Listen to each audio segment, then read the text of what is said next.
꼭 나쁜 것만이 아닐 것 같다. 그런 생각이 들지 않습니까?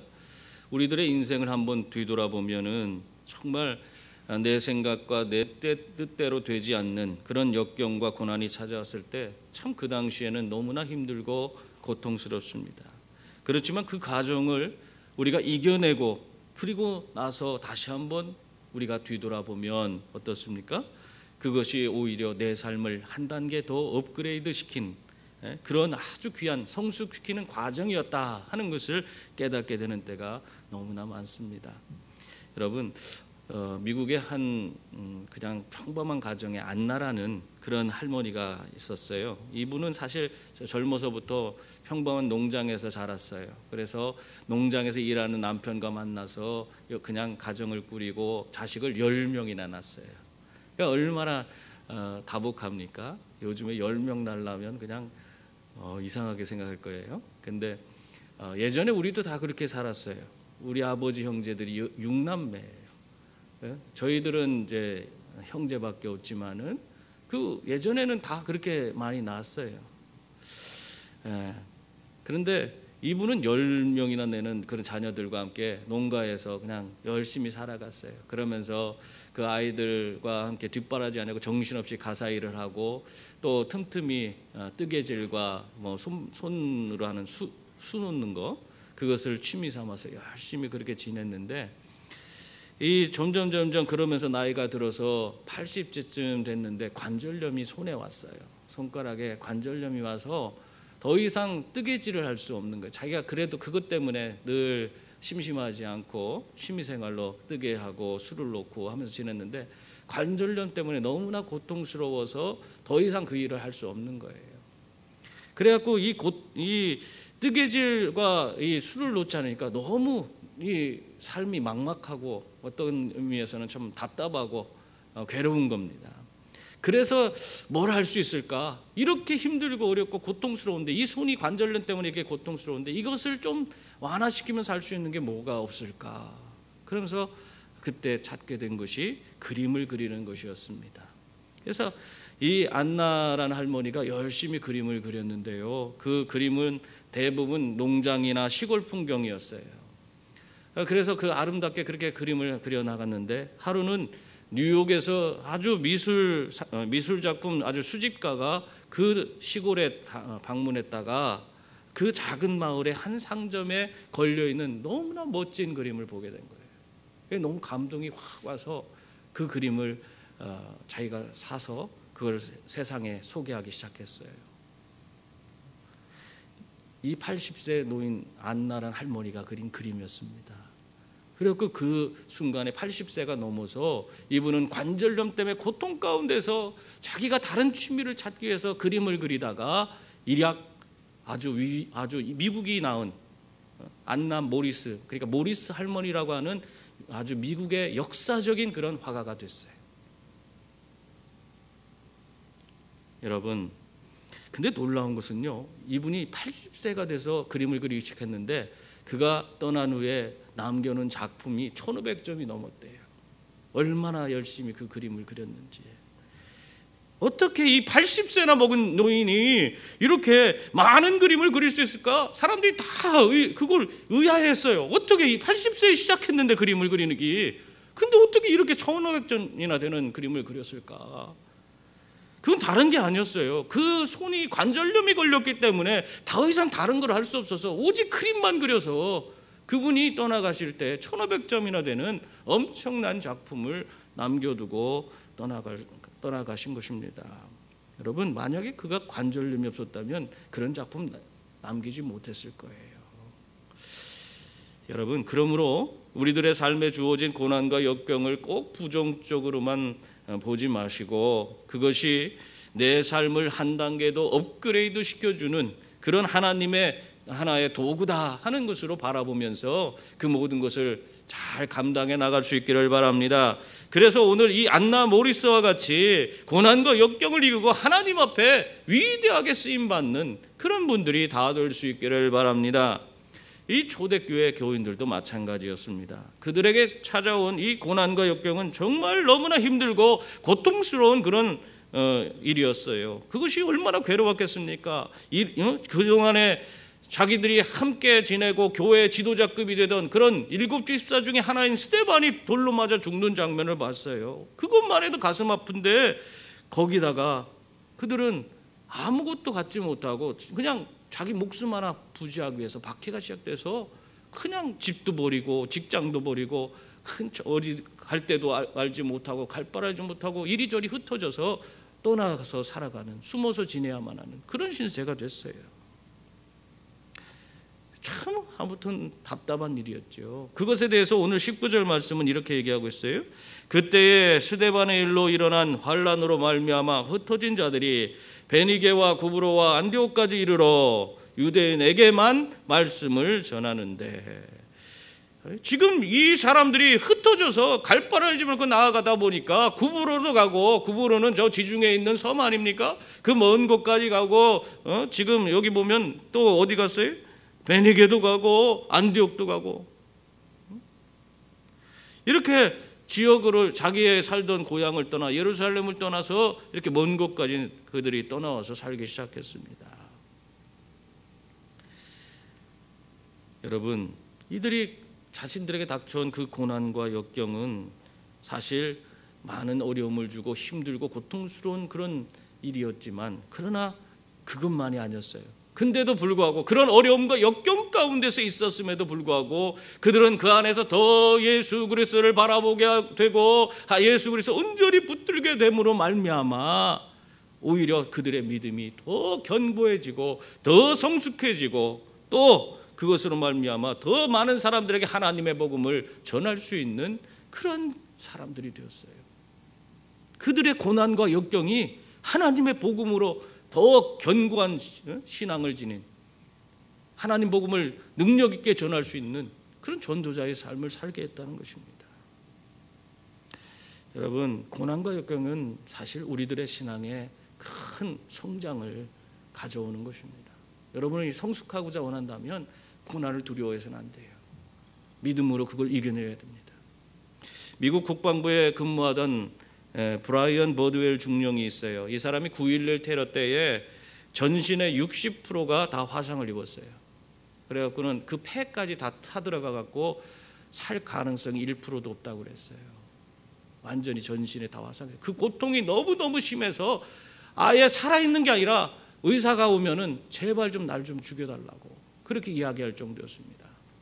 그런데 그곳에 한 목사님이 찾아갔어요. 찾아갔는데 거기서 하는 소리가, 하나님은 우리가 겪는 고통까지도 낭비하지 않고 선하게 사용하십니다. 그렇게 이야기하는 거예요. 이분이 예수를 잘 믿는 분인데 그런데도 그 소리가 귀에 들어오지 않더래요. 너무너무 고통스러웠네. 어떻게 그게 하나님이 선하게 이걸 가지고 사용한다는 거냐. 내가 이제 다 죽게 생겼는데, 근데 결국에 그 고통을 이겨내고 그는 살아났어요.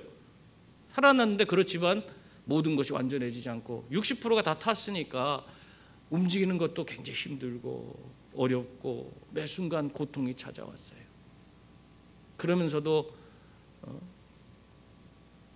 그 안에서 하나님께서, 이 목사님이 분명히 그걸 선하게 사용한다고 했고 이 하나님이 우리의 고통조차 낭비하지 않는다는데 그게 뭐 이해가 되냐? 이런 상태에서 내가 뭘 할 수 있을까?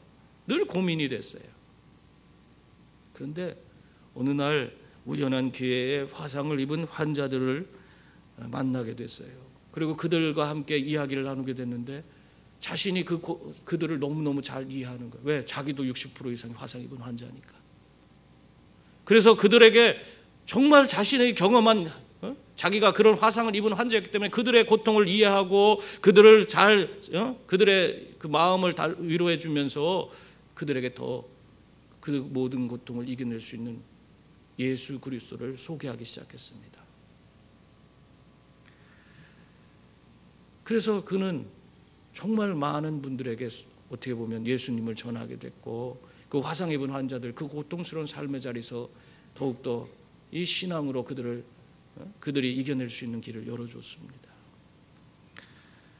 그것을 보면서 하나님께서 나를 이러한 일을 하라고, 하나님께서 나를 이렇게 화상 가운데로 부르셨구나. 그걸 이해하게 됐대요. 하나님이 우리의 고통을 그냥 낭비하지 않고 그 고통도 선하게 사용하시는구나. 그제 가서야 그것이 이해가 되고 깨달아졌다는 겁니다. 여러분, 이렇게 우리의 고난과 역경은 우리의 신앙을 더 견고하게 만드는 줄 믿습니다. 초대교회 교인들도 마찬가지였어요. 그들은 신앙과 핍박으로 인해서 신앙의 핍박으로 인해서 고난이 극심했는데도 불구하고 오히려 어떻게 했어요? 그 가운데서 더 믿음이 견고해져 가는 것을 볼 수 있습니다.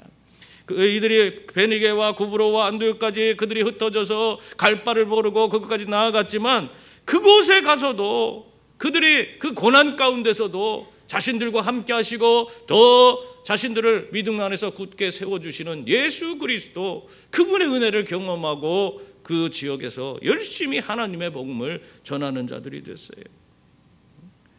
이 고난과 역경을 통해서 오히려 그냥 평범한 인생을 살아갈 인물들이 이름도 안 나와요, 성경에. 그 사람들이 누군지. 근데 그들이 그런 이방 지역에 가서 능력 있게 복음을 전하는 그런 사람들이 다 된 것입니다. 여러분, 우리가 이렇게 주의 성령에 충만받아서 어려움과 고통 가운데서도 그것을 이겨내면 이렇게 하나님 주시는 아름다운 열매를 맺게 되는 줄 믿습니다.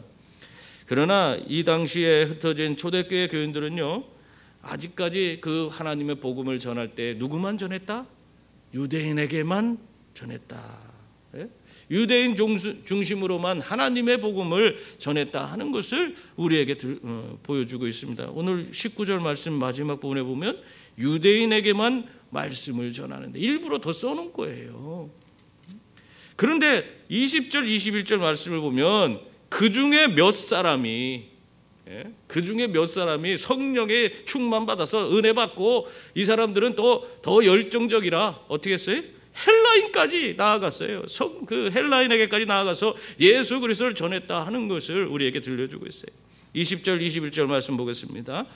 그 중에 구브로와 구레네 몇 사람이 안디옥에 이르러 헬라인에게도 말하여 주 예수를 전파하니 주의 손이 그들과 함께 하심에 수많은 사람들이 믿고 주께 돌아오더라. 아멘. 이 구브로와 구레네 몇 사람은 한마디로 이 사람들은 구브로와 구레네 태생, 거기서 태어난 사람들이라는 거예요.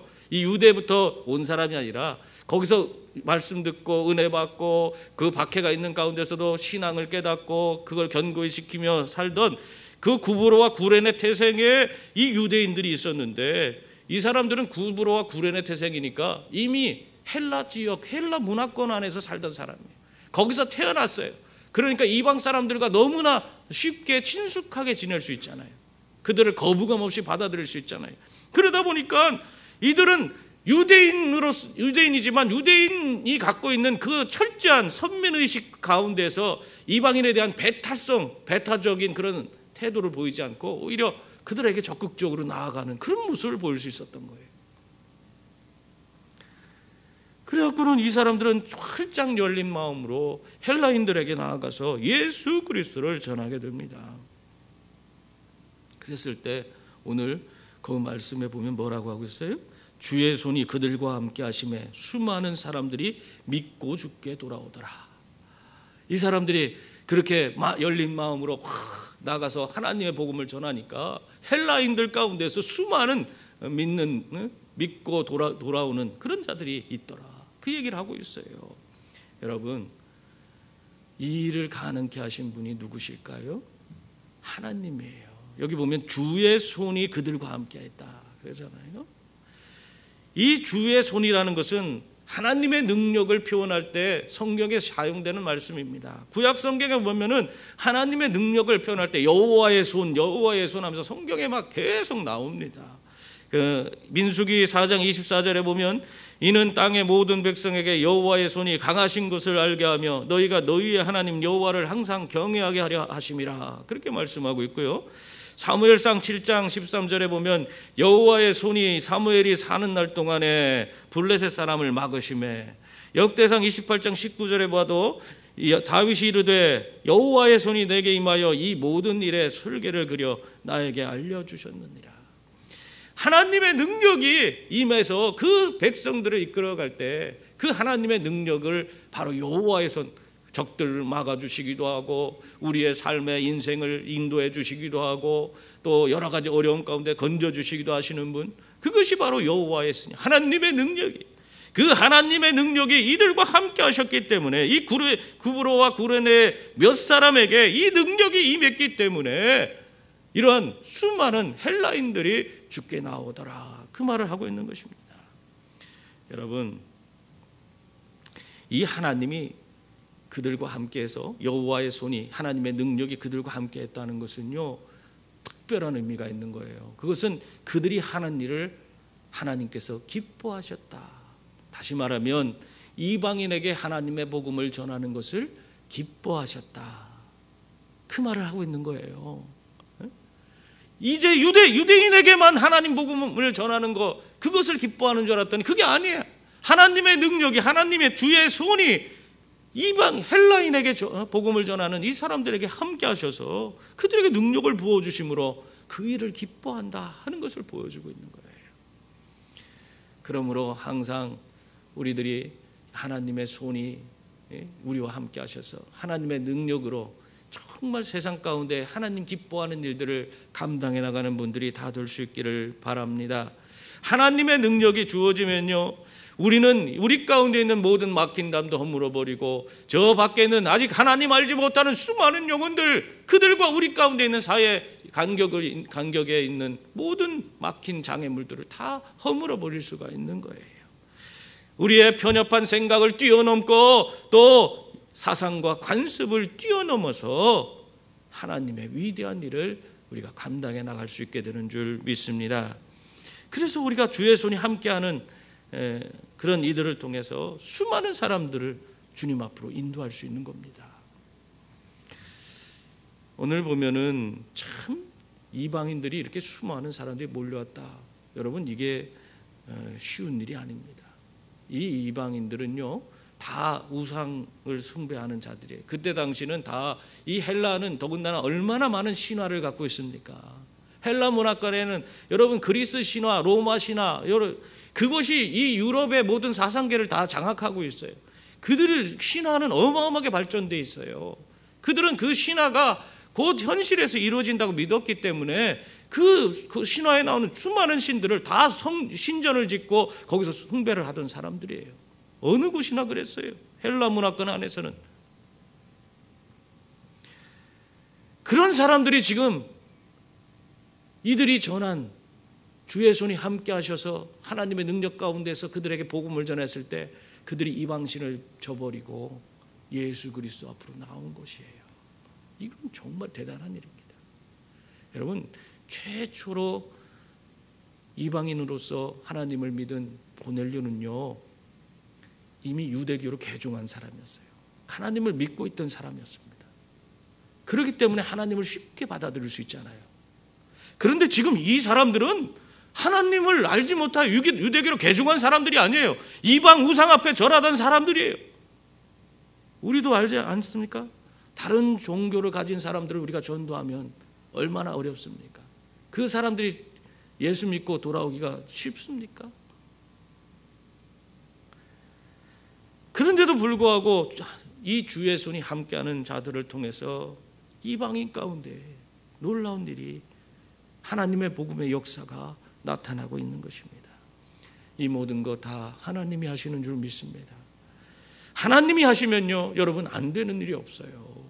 우리의 생각과 우리의 사고의 틀의 한계를 벗어나서 정말 하나님밖에 할 수 없는 위대한 일을 이루어 가시는 것을 우리는 볼 수 있어요. 여러분, 아무리 내가 불가능해 보이는 그런 일이 내 앞에 있을지라도 내가 그건 불가능한 거지 하나님이 불가능한 것이 아닙니다. 그러므로 여러분, 하나님은 내 삶의 모든 삶에 정말 어려움과 고난, 환난이 있을지라도 그 모든 것도 다 합력하여 선을 이루게 하시는 분이신 줄 믿습니다. 그러므로 언제나 하나님의 능력, 주의 손 아래서 정말 주님과 함께 살아가는 그런 분들이 다 될 수 있기를 바랍니다. 그래서 내 삶에 찾아온 모든 고난과 역경을 다 이겨내시고 하나님의 위대하심을 세상에 드러내는 주의 종들이 다 될 수 있기를 주님의 이름으로 축원합니다. 이렇게 수많은 이방인들이 믿고 주께 돌아온다는 소식이요, 예루살렘까지 그 소식이 전해졌습니다. 그래서 이 예루살렘 교회가 깜짝 놀랐어요. 이방인들이 이렇게 막 예수 믿고 그들이 이렇게 거듭나고 변화된다는 것을 알고는 거기에다가 그대로 둬서는 안 되니까 그들을 돌볼 사람이 필요하잖아요. 그래서 그들 가운데 훌륭한 그 인품을 가진 그런 바나바를 그 교회의 목회자로 파송을 하는 것입니다. 23절 24절 말씀 보면 이 바나바가 안디옥 교회에 가서 행한 일에 대해서 거기에 기록하고 있어요. 거기 보면 그가 이르되 하나님 은혜를 보고 기뻐하여 모든 사람에게 굳건한 마음으로 주와 함께 머물러 있으라 권하니 바나바는 착한 사람이요 성령과 믿음이 충만한 사람이라. 이에 큰 무리가 주께 더하여지더라. 그렇게 말하고 있어요. 바나바가 무슨 일을 했어요? 바나바는 안디옥에 가서 먼저 이방인들 가운데 주어진 하나님의 은혜를 보고 크게 기뻐했습니다. 바나바가 이렇게 기뻐할 수 있었던 것은요, 바나바가 착한 사람이요 성령과 믿음이 충만한 사람이기 때문에 그 모든 상황을 다 바라보면서 하나님 은혜를, 이방인이 구원받고 변화받는 것에 대해서 그것을 아무 거리낌 없이 받아들일 수 있는 거예요. 철두철미하게 이 유대인이잖아요, 바나바는. 그런데도 유대인으로서 편견 없이 이방인 가운데 나타난 그걸 받아들일 수 있는 거예요. 이게 성령의 역사예요. 여러분, 성령 충만 받지 못하면은 우리가 다른 사람을 우리 가운데 용납하는 것이 쉽지 않아요. 어느 교회 가보세요. 다 끼리끼리예요. 자기들끼리 그렇게 뭉쳐갖고 있어요. 그건 성령의 역사가 없습니다. 그런 교회가 얼마나 많은지 아세요? 자기들끼리. 그리고 거기에 누구 아무도 껴주지 않아.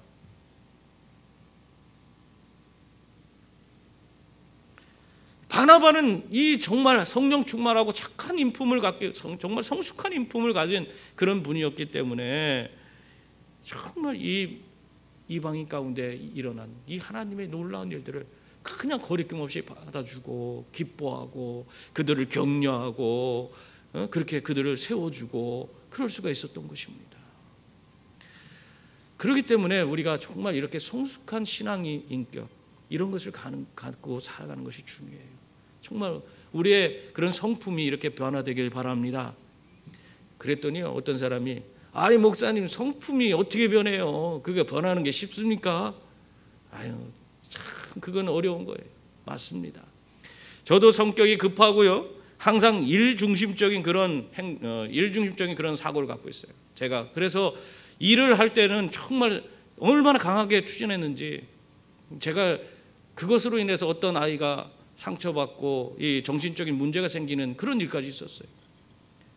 그렇기 때문에 제가 이제는 그런 급하게 푸시하고 하는 것을 잘 안 하는데, 근데 그래도 그 성품이 남아 있어요. 그래서 날마다 내가 이러한 성품으로 말미암아 사람들에게 상처 주지 않게 되기를 바라면서 몸부림치면서 정말 이러한 성품으로서 벗어나기 위해서 애를 쓰고 있어요. 근데 그게 되지 않아요. 근데 어느 날 깨닫게 됐어요. 내 힘과 내 능력으로는 안 되지만 내가 주님을 내 삶에 모시면, 주님이 나를 다스려 주시고 나를 인도해 주시면 그 모든 것이 내가 노력하지 않아도, 내가 고민하지 않아도 저절로 해결돼. 다 열린 마음으로 품어주고, 모든 그 연약함을 바라볼 때도 그것을 정말 어떤 면에서는 일중심적인 사람은요, 따라오기 싫으면 관둬라 하고 가는 거예요. 근데 그걸 품고 그냥 인내하며 가는 그런 마음도 생기고, 그건 내 마음이 아니에요. 주님의 마음. 그 우리가 주님의 마음을 품지 않고는 살아가기가 어려운 겁니다. 우리가 제대로 된 그리스도인의 삶을 살기가 어려운 거예요. 우리의 성품과 기질이 바뀌지 않는 거예요. 근데 그리스도의 마음을 품고 그분이 나를 다스려 주시면 모든 것이 다 주님의 마음으로 바뀌고 변화되어서 정말 하나님 기뻐하는 삶을 살게 되는 줄 믿습니다. 여러분, 그리고 두 번째로 바나바가 무엇을 했습니까? 거기 보니까 굳건한 마음으로 주와 함께 할 것을 권면했다. 왜 그랬을까요? 이 예수 그리스도를 믿고 그 신앙생활을 한다는 것, 그거 자체가 참 은혜고 복이지만은 한편으로는 지금 예수 믿는 것 때문에 닥쳐오는 수많은 환난과 박해가 그들 앞에 놓여 있기 때문에 그렇습니다. 그래서 이 바나바가 정말 그들이 여러 가지 어려움과 그런 환난 가운데 노임받아 있을 때에 그런 상황 가운데서도 믿음으로 주님을 붙들어야 된다 하면서 끊임없이 그들을 돌보면서 용기를 부여해주고 그들을 자꾸 권면하는 거예요. 더군다나 이 바나바가요, 성품이 좋잖아요. 아마 성경에 나오는 사람 중에 성품은 최고인 것 같아요. 바울보다 훨씬 뛰어난 성품을 갖고 있어요. 그런 바나바가 그 성숙한 그런 신앙 인격을 가지고 교인들을 돌아보고 그렇게 품어주니까 그 교회가 더 날마다 성장하고 부흥하는 그런 놀라운 역사가 나타나게 된 것입니다. 여러분, 그래서요, 우리가 이렇게 성숙한 신앙 인격을 가지고 우리도 우리 형제 자매들을 다 품어줘야 돼요. 함께 돌아보고 권면하고 자꾸 우리가 하나님 앞에서 정말 이 믿음을 견고히 지키기 위해서 서로를 세워줄 수 있는 그런 분들이 다 될 수 있기를 바랍니다. 그게 중요해요. 서로가 서로를 세워줘야 돼요. 서로를 성숙한 그런 신앙 인격을 가지고 자꾸 잘할 수 있다고 권면하고 하나님께서 우리와 함께 하신다고 용기를 주고 자꾸 그렇게 해주셔야 돼요. 그럴 때 교회에 하나님 은혜가 임하게 되고 부흥의 역사가 나타나는 것입니다. 또 한 가지 이 바나바가 안디옥 교회에서 행한 것이 있어요. 그게 뭐냐면 바로 자신과 함께 동역할 동역자를 청빙한 것입니다. 25절 26절 말씀이에요. 거기 보면 바나바가 사울을 찾으러 다소에 가서 만남에 안디옥에 데리고 와서 둘이 교회에 1년간 모여 있어 큰 무리를 가르쳤고 제자들이 안디옥에서 비로소 그리스도인이라 일컬음을 받게 되었더라. 그렇게 말씀하고 있습니다. 바나바는 교회가 부흥하게 되어서 이 교회가 부흥하니까 정말 자기 혼자 감당하기 어렵잖아요. 그러니까 다소에 있는 바울을 직접 찾아갔습니다. 바울은요, 바나바에 비하면 신앙생활 한 지가 얼마 안 돼요. 초신자에 불과합니다. 바나바에 비하면 정말 어떻게 보면 많은 부분이 아직 연약한 그런 자라고 할 수 있습니다. 그럼에도 불구하고 이 초대교회의 핵심 인물이었던 바나바가 직접 그를 찾아가서 그 다소에까지 가서 그를 자신의 사역에 동참시키고 있어요. 저는 이거를 예전에는요, 다른 방향으로 해석해 갖고 여러분한테 설교한 적이 있어요. 근데 이걸 다시 이번에 묵상하면서 이 바나바가 왜 그랬을까? 그런 고민이 들더라고요. 근데 여러분, 우리가 전에 제가 여러분이 사도행전 초기에 이 바나바 얘기하는 부분을 다시 한번 들어보시면 알 거예요. 이 바나바가 바울을 교회에 소개한 인물입니다. 알죠? 이 교회에 바나바가 이 바울이 교회 안에서 정말 한 교인으로서 살 수 있는 그 길을 열어준 거예요. 그것이 바로 바나바인데 그때 이미 이 바울은 바울의 부르심에 대한 그것이 무엇인지에 대해서 누구보다도 잘 알고 있는 사람이 바나바였습니다. 왜? 사도들에게 가서요, 이 바울에 대해서 소개를 할 때에 직접 이 바울이 어떤 인물이고 또 이 바울이 어떻게 예수 그리스도를 만나게 됐고 예수 그리스도 앞에서 어떻게 변화를 받아서 그에게 어떠한 사명이 그에게 부여됐는지 그 모든 것들을 하나하나 다 사도들에게 설명해 주던 사람이 이 바나바였습니다. 그러니까 바울에 대해서 너무너무 잘 알고 있어요. 그리고 그가 예수 그리스도께 받은 사명, 이방인을 위한 그릇으로 그를 세우셨다 하는 것을 이 바나바가 이미 알고 있었던 거예요. 그러니까 지금 바나바가 무슨 사역을 하고 있어요? 이방인에 대한 사역하고 있잖아요. 그러니까 누구보다도 바울이 떠오른 거예요. 하나님 앞에 예수 그리스도가 세우신 이방인을 위한 그릇. 그래서 바울을 찾아간 거예요. 여러분, 바나바는요, 이렇게 한 사람에 대해서 섬세하게 아주 관심을 갖고 그 사람이 설 수 있는 그런 길까지도 열어주는 그런 사람이에요. 그래서 우리 이런 모습을 보면서 뭘 배워야 합니까? 우리 교회에 찾아오는 그런 수많은 사람들에 대해서 우리가 관심을 갖고 그들이 어떤 면에서 가장 탁월한 그런 하나님의 은사를 지니고 있는지 우리가 그런 것들을 우리가 분별하고 그들이 이 몸된 교회 안에서 제 역할을 감당할 수 있도록 그 적재적소에 그들이 나아가서 하나님 주신 그런 은사를 마음껏 발휘할 수 있도록 그 일을 돕는 일들을 먼저 부름받은 우리들이 그 일을 감당해야 되는 것입니다. 그것을 해야 되는 거예요. 바나바가 그 일을 했어요. 그래서 이 둘이 어떻게 합니까?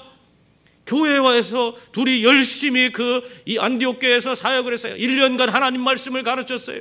그랬을 때 정말 수많은 사람들이 변화되고 거기에서 비로소 그리스도인이라는 칭함을 받게 됩니다. 여러분, 이 그리스도인이라 칭함을 받게 됐다는 것은 무슨 소리예요? 그들이 세상과 구별됐다는 거예요. 누가 봐도 저 사람들은 예수 믿는 사람들이야 하는 그런 소리를 듣게 됐다는 것입니다. 특히 안디옥 교인들은 이방인임에도 불구하고 완전히 세상과 다른 삶을 살았기 때문에 주님의 마음을 품고 주님의 그런 사람으로 사람들을 사랑하고 섬기면서 또 자신을 희생하며 살았기에 세상에 없는 새로운 모델 그리스도인이라는 그런 새로운 그런 칭함을 받을 만한 그런 사람들이 되었던 것입니다. 그것이 오늘날 우리에게까지 나왔잖아요. 우리도 그리스도인들 아니에요. 사랑하는 성도님들, 이방인의 교회가 1년간 이 바나바와 바울의 가르침을 받고 세상으로부터 구별되는 그런 그리스도인이라는 그런 칭함을 받았습니다. 이방인의 교회가 이러한 칭함을 받았는데 오늘 우리들의 삶의 모습은 어떻습니까? 세상과 구별되었다고 그리스도인들은 뭐가 달라도 달라 하는 그런 소리를 우리는 듣고 있습니까? 아니면 세상으로부터 우리들의 부족함을 지적받고 손가락질 당하고 있습니까? 이제 우리가 해야 될 일은 주님의 마음을 품고 정말 우리가 주의 손이 함께하는 능력 있는 그리스도인의 삶을 살아가는 그런 자들이 되어야 돼요. 그래서 우리 가운데 역사하시는 하나님으로 말미암아 정말 우리가 세상과 구별되는 삶, 세상을 바꾸고 변화시키는 삶, 이 땅의 생명의 유업을 이어가는 삶, 수많은 자들에게 위대한 성령의 역사를, 그 생명의 역사를 함께 나누며 그것을 통해 이 땅에 하나님 나라를 이루어가는 삶, 이런 삶을 우리들이 살아가야 할 것입니다. 그것이 우리의 힘으로는 안 돼요. 우리 주님께서 우리와 함께 하시면, 불가능을 가능케 하시는 주님께서 내 삶을 통해서 이 위대한 일들을 이루어 가실 것입니다. 그러므로 여러분, 철저히 여러분 인생을 주님께 맡기고 우리도 안디옥 교회처럼 새로운 교회의 역사를 써내려가는 귀한 주의 자녀들이 다 될 수 있기를 바랍니다. 기도하겠습니다. 은혜로우신 하나님 아버지, 오늘도 귀한 말씀을 통해서 우리들을 깨닫게 하시니 감사합니다. 늘 주신 말씀대로 우리가 순복하며 하나님의 위대한 역사를 이루어가는 주의 자녀들 다 될 수 있도록 인도해 주시옵소서. 예수님의 이름으로 기도하옵나이다. 아멘.